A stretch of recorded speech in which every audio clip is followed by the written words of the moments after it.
জয় নিতাই, নমস্কার। আমি সুমিত দেবনাথ। আমি আপনাদের কাছ থেকে অনেক প্রশ্ন পাই যে, আমরা কৃষ্ণভজন কেন করব? কেন করা উচিত? আনন্দ ফুর্তি করে জীবনটা কাটিয়ে দেবো, তা না করে কেন কৃষ্ণভজন করতে যাব?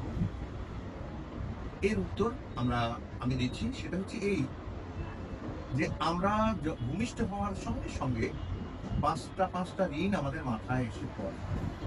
প্রশ্নত ভূমিষ্ঠ যখন হলাম তখন তো আমার কোনো জ্ঞানই নেই। সে অবস্থায় আমার মাথায় কি করে ৫টি ঋণ হয়?